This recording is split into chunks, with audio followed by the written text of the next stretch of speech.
The impact VJ Edgecombe can have on a basketball court routinely jumps off the screen. From his promising spot-up shooting, ability to pass on the move, to his disruptive defensive playmaking, and even his ability to get on the offensive glass.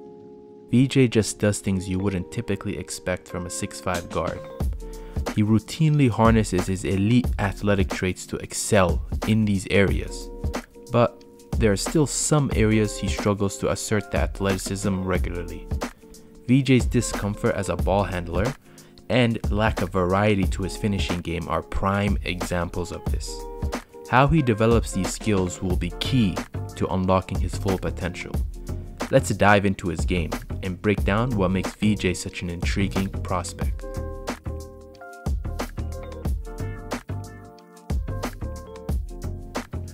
When it comes to these one and done prospects, I always find it helpful to take a look at their pre-college sample size. It allows you to see them in different contexts and widen your view of the player. VJ grew up in the Bahamas, moving to the US to play basketball in the beginning of high school. Throughout his high school and AAU career, VJ played different roles offensively. During his junior year, VJ was most comfortable as a player getting out in transition, slashing to the basket, overall succeeding in the peripheries of the game, not very comfortable with any sort of self-creation. Over the pre-college sample size I had access to on Synergy, VJ never cracked above 57% on layups.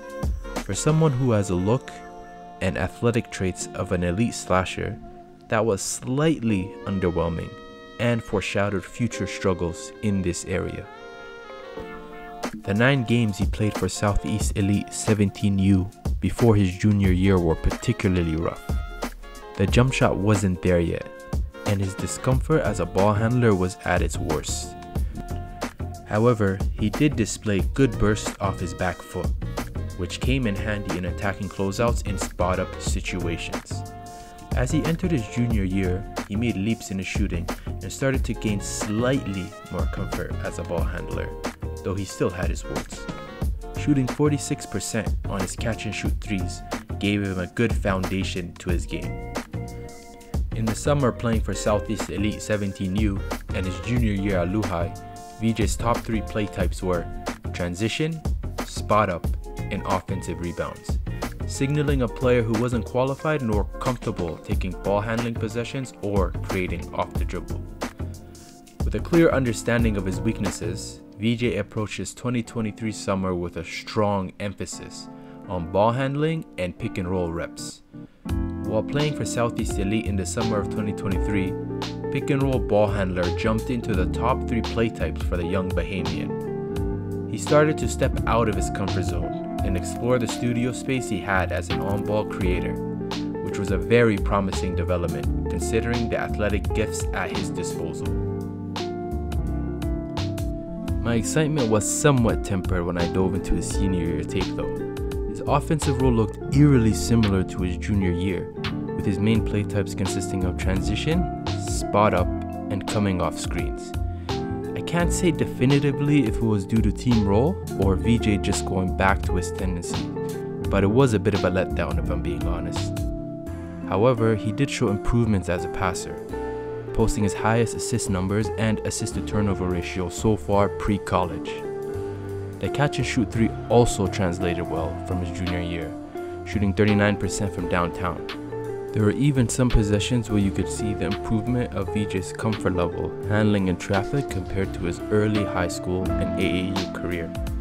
The handle was still raw, but it was a solid step forward. Before heading to Baylor, VJ had one final stop, the Olympic qualifiers for the Bahamas. It was an exciting context because the talent around him, Buddy Hield, Eric Gordon, DeAndre Ayton, mirrored what he'll see in the league. VJ consistently popped, destroying defenses with cuts, attacking closeouts, and exploding through contact at the rim. While the opposition wasn't great, especially athletically, it was an impressive preview of what he could do playing off NBA caliber talent. Everything we've reviewed so far on VJ pre-college painted a picture of an elite athletic talent who was experimenting on ball but thrived in his open floor prowess and taking advantage of tilted defenses in spot-up situations on offense. While on defense, he leveraged his explosion to cause havoc by terrorizing passing lanes, chasing down layups, and even rotating to help at the rim. This was the VJ heading into his freshman year at Baylor, with significant strengths, but also some visible weaknesses.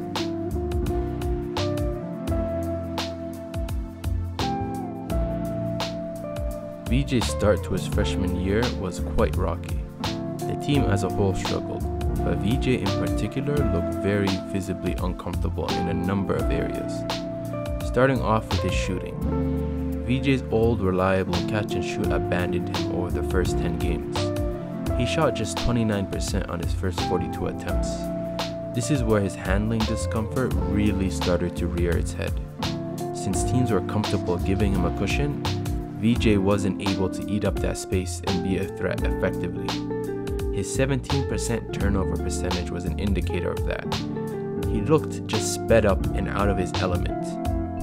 The following 23 games, he was able to lower that turnover percentage down to 14. In spite of these struggles shooting and turnover-wise, VJ posted a box plus minus of 9.4 over this first 10 game sample, which is on the higher end for a freshman. Even through the shooting and handling struggles, VJ was able to rely on his roots and core skill set as a transition threat, being able to drive closeouts and get to the line and cause chaos on defense. Particularly on defense, VJ really popped, posting a 5.5 block percentage and 5 steal percentage, which is quite elite for a guard his size, making monstrous defensive rotations, utilizing his active hands. VJ was able to fuel his transition game and helped make up for his struggles in the half court. His on-ball defense was very impressive at times, but inconsistent. I saw a number of occasions of VJ getting driven by, either due to poor technique and discipline or a lack of strength. He can still reach a high level on ball, but I'm more invested and confident in his off-ball defense. Another reason why Impact Metrics liked him so much was his activity on the offensive glass. VJ was consistently crashing the glass, winning his teammates more possessions. Taking advantage of his agility, nose for the ball, and quick explosion. It required reading of the ball in space and can be an indicator of good overall basketball feel.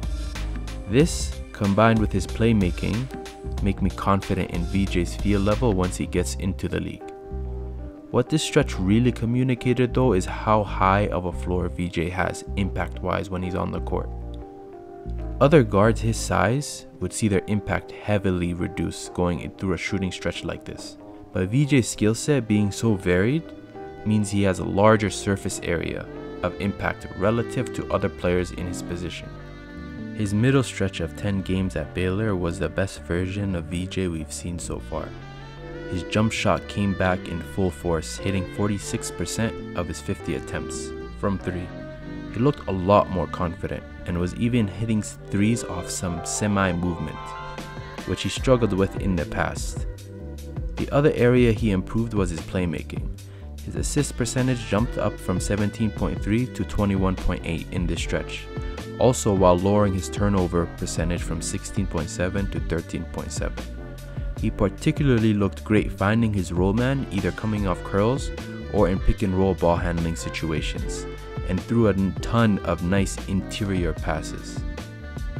However, his defensive playmaking, especially his block percentage, cratered, going from 5.5% in his first 10 games down to 1% in his middle 10 games. 5.5% seemed unsustainable, but overall it was still a bit disappointing. However, it's still a notable skill, and VJ throughout his whole career has been impactful in that area. His last stretch of 10 games to finish the year looked very similar to his first, where he went through a slump shooting threes, though VJ was able to stabilize his efficiency this time by getting to the line more. I would be lying if the streaky nature of his shooting this year didn't worry me, but his track record going back to his junior year gives me hope. Overall, VJ shot 36% on his catch and shoot threes at Baylor, which is okay, but definitely wanted to be near the 39% mark he posted in his senior year. Combining his freshman year at Baylor with his junior year and senior year at Lehigh, VJ shot 134 out of 332 on his catch and shoot threes, which is 40%. That's the main reason why I buy the shot. His free throw percentage also improved year to year in that time span as well. The way I like to simplify basketball in my head is to break it down into phases. Just focusing on the half court, most basketball skills are usually useful either in the first phase, when the defense is still in its shell and hasn't been compromised, or the second phase, when the defensive shell has been broken and the defense is in rotation. For example, screen setting would be considered a very useful skill in phase 1, because it creates space and gives the offense an advantage, forcing the defense to react and start rotating. On the other end, defensive ground coverage as a skill would be very useful in phase 2, when the defense is already in rotation and the amount of ground you can cover can either make or break a defensive possession.